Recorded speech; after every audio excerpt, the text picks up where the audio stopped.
My husband's family kept calling his ex the real wife. At Thanksgiving, they even set a place for her and handed me divorce papers mid-dinner. My husband smirked. Mom thinks you should sign now. Holding back tears, I calmly took out my phone and played a voicemail that instantly exposed their sick plan. From the moment I married Mark, his family never truly accepted me. His mother, Diane, was always polite on the surface but made it clear in 1,000 little ways that I wasn't good enough for her son. His sister, Rachel, would always bring up his ex-wife, Vanessa, in conversation, always with a sigh, always with a little glance in my direction, just to make sure I knew exactly where I stood. Vanessa was perfect, according to them. She was beautiful, successful, came from good stock, Diane's words, not mine, and had been the ideal daughter-in-law. Never mind that she and Mark had been divorced for years before I even met him. Never mind that I had done everything I could to be kind to them, to win them over, to be part of their family. To them, I was temporary. A placeholder. It started small. A slip of the tongue when Diane would accidentally call me Vanessa. A laugh from Mark, as if it were just a silly mistake.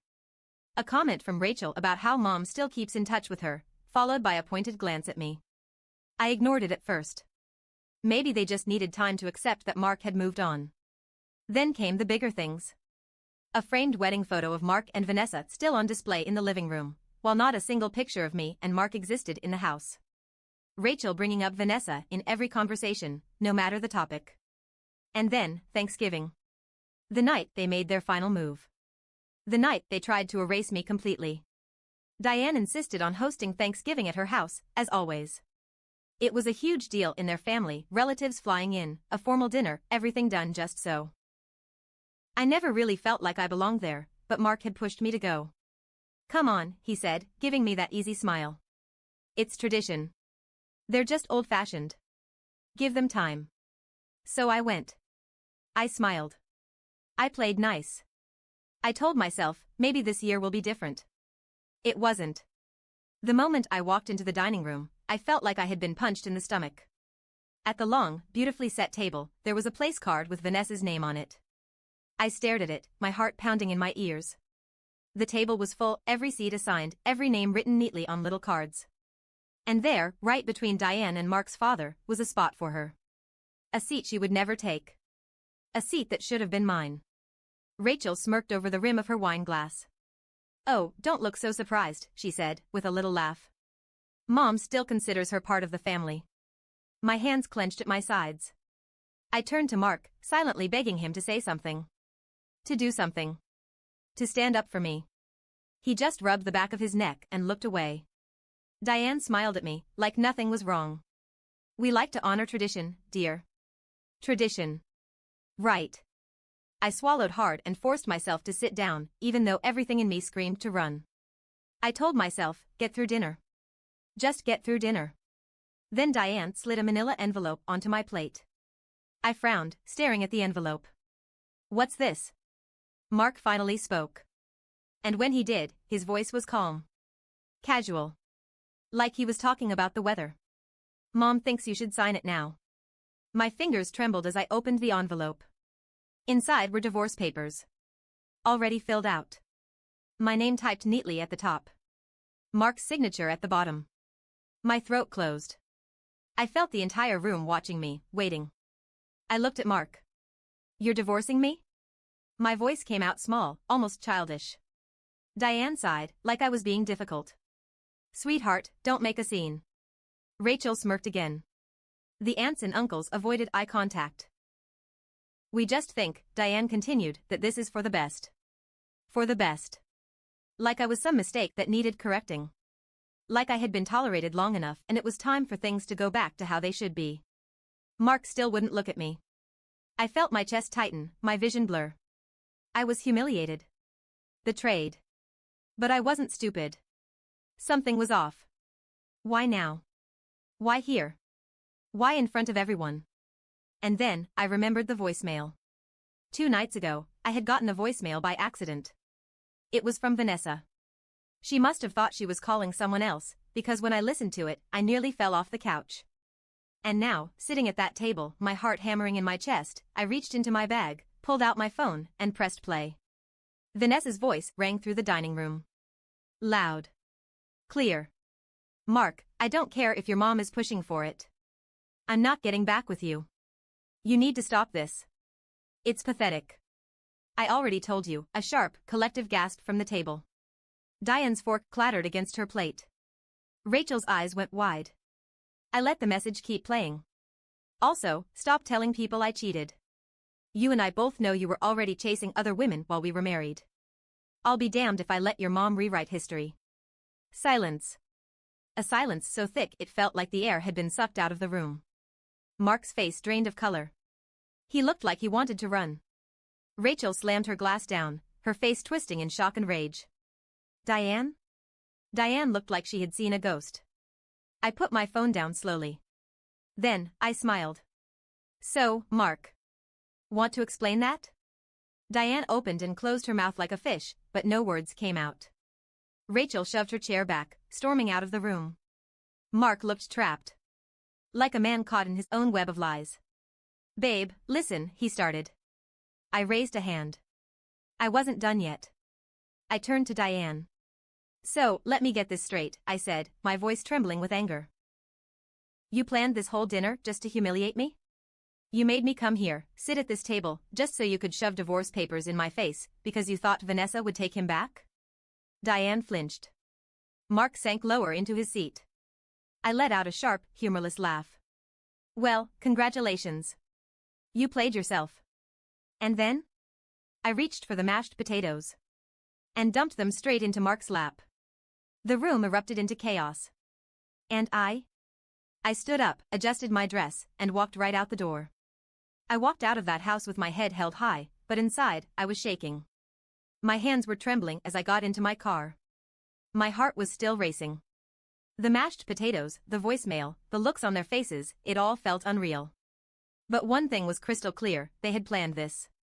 They had fully expected me to sit there, humiliated, accept the divorce like some obedient little wife, and quietly disappear so they could bring Vanessa back in. Only, their perfect plan had blown up in their faces. I took a deep breath and started the car.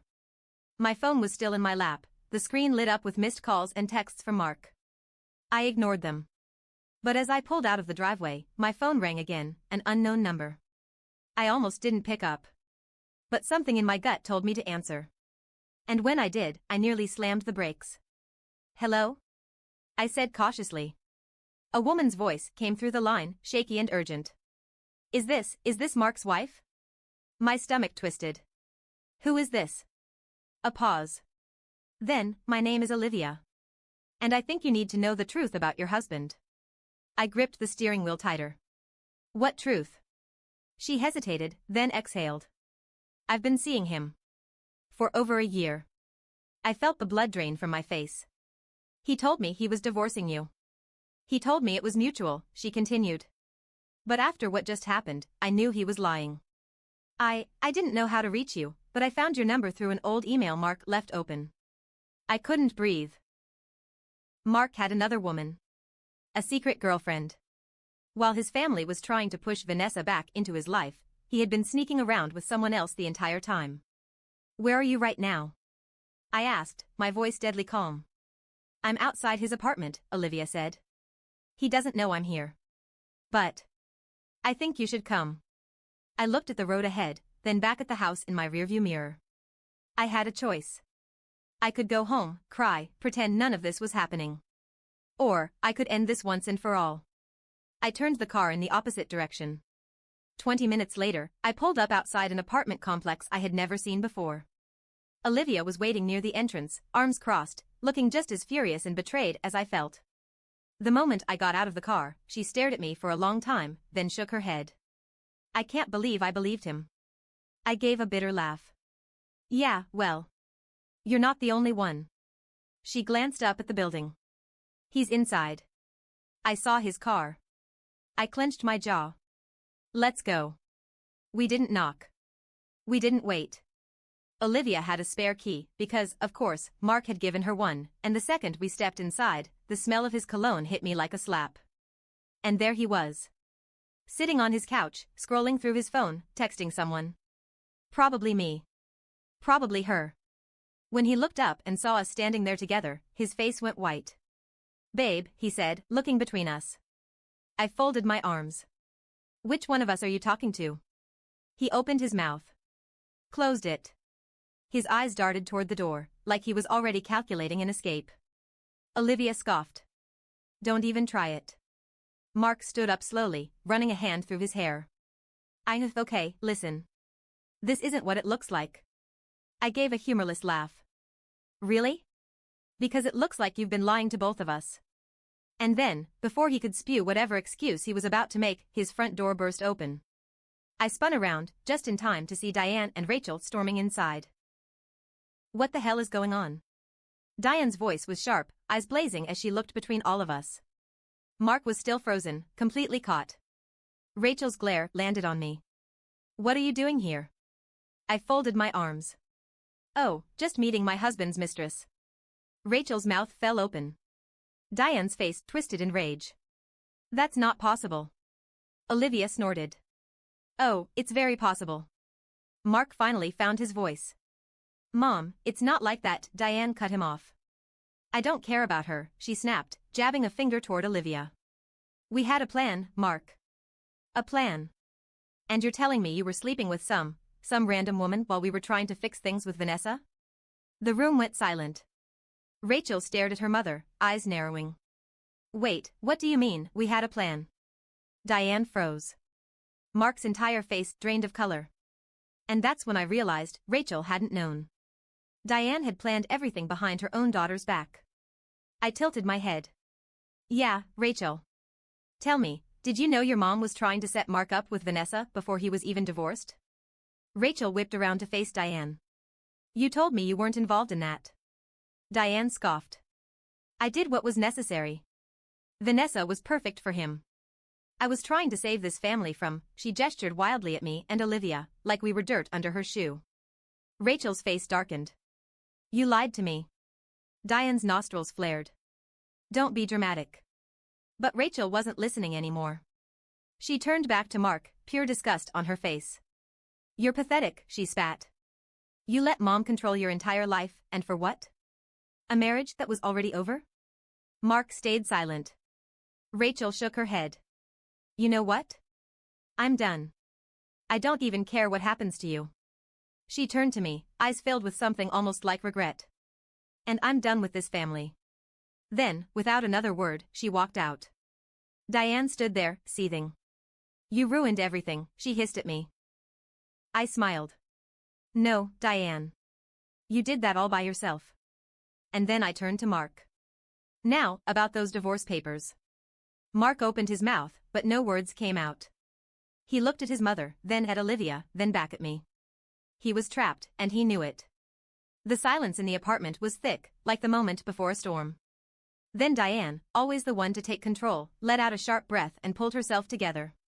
She smoothed down her sweater and turned to Mark, her voice low and firm. We're leaving, she ordered. Mark hesitated, eyes flicking between me and Olivia, but he knew better than to defy his mother. He stepped forward, but I blocked the door. He blinked. Move. I smiled.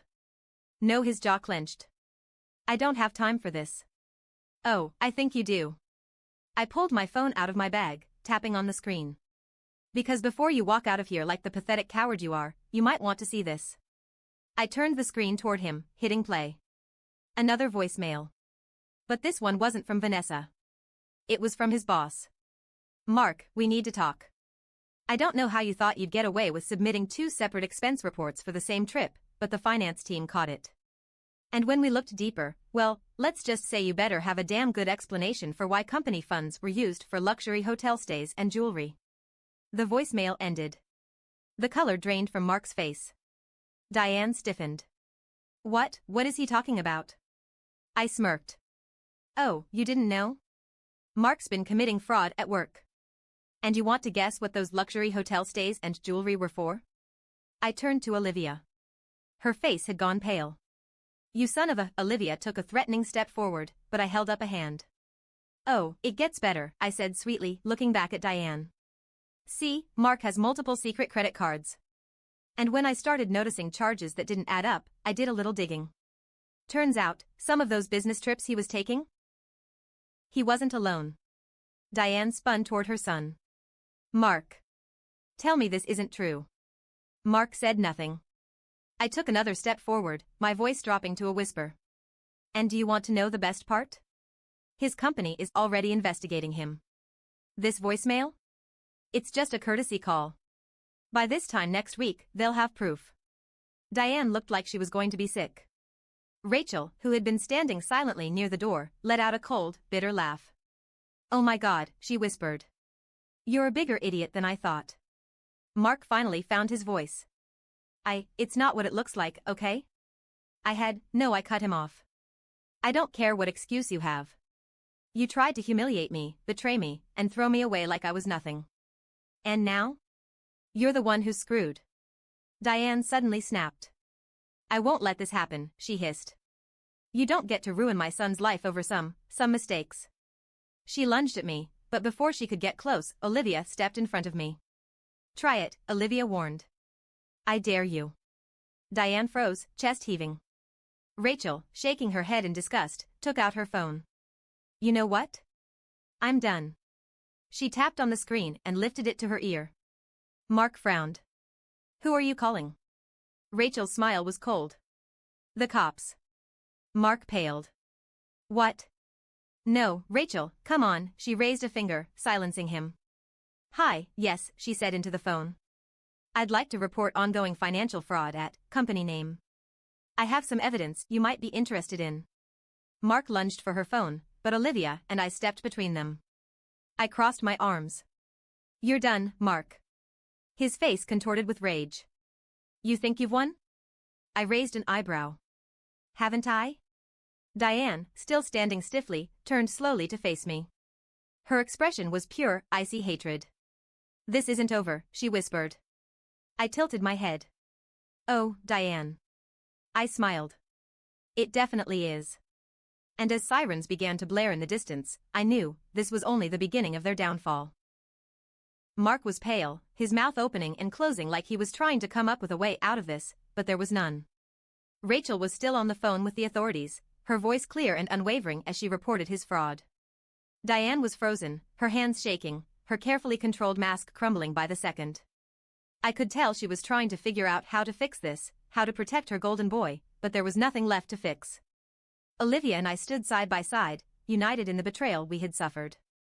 And then, Mark did something unbelievable. He turned to me, eyes dark with anger. This is all your fault, he hissed. I let out a hollow laugh. My fault?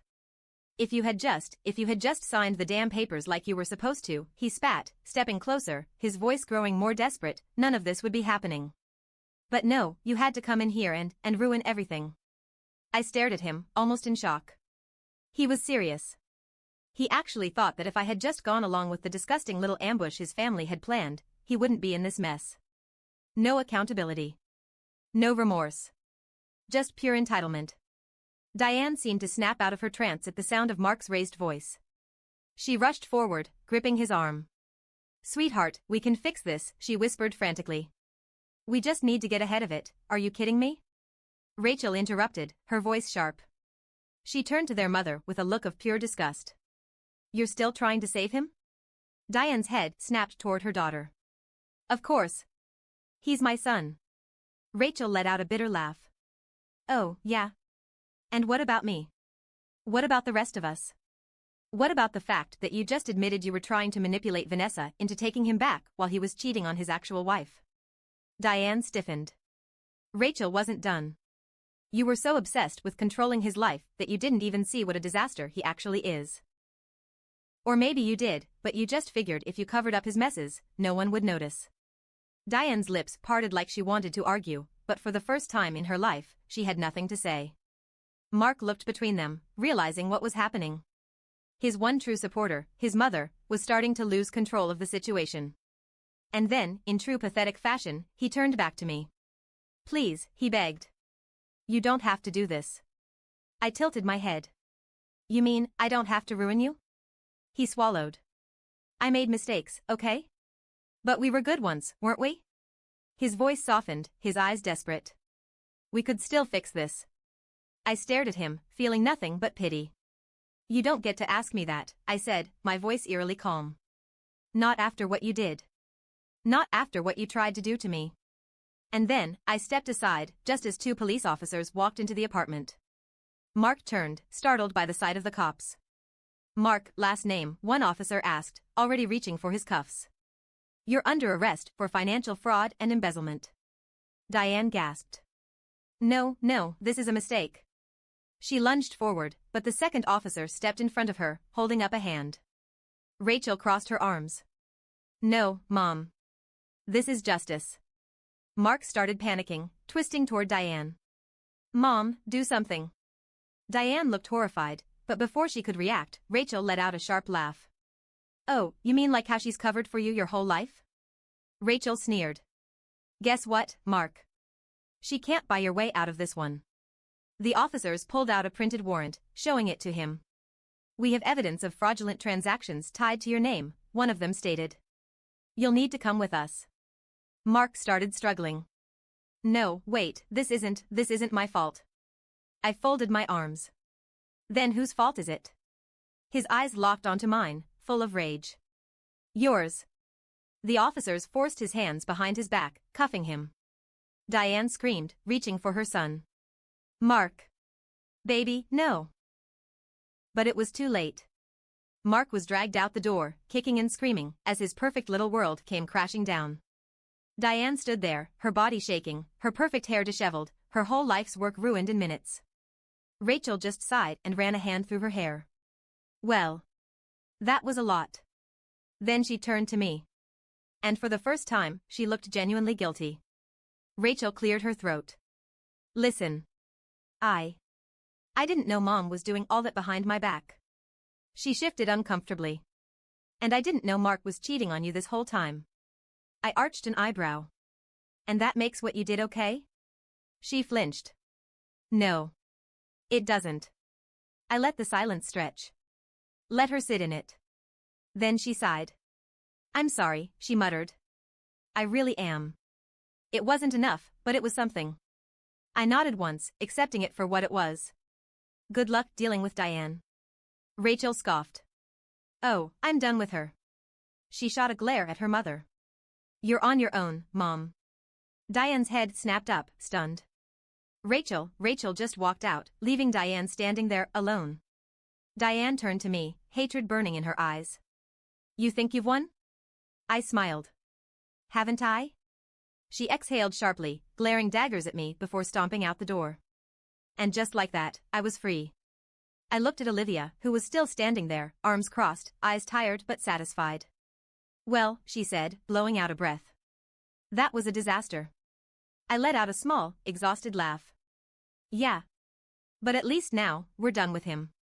She nodded. Then, hesitantly, she stuck out a hand. I looked at it for a second. Then I shook it. "Drinks," she suggested. I grinned. God, yes. And as we walked out of that apartment, leaving behind the mess, the lies, and the absolute disaster of Mark's life, I realized something.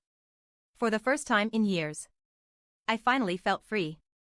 A week later, Mark was officially charged with fraud. His company fired him, and his assets were frozen. Turns out, his financial crimes were way worse than I originally thought. Diane tried to fix it, but she couldn't. Her golden son was done for. Rachel cut off her entire family and moved across the country. She and I never became friends, but we left things on neutral terms. And Vanessa? She sent me a single text after everything went down. "I always knew he was trash. Glad you got out." And me? I took everything I was owed in the divorce. Half of his assets. The car. A chunk of his retirement fund. And then? I disappeared from their lives. Forever. Best decision I ever made.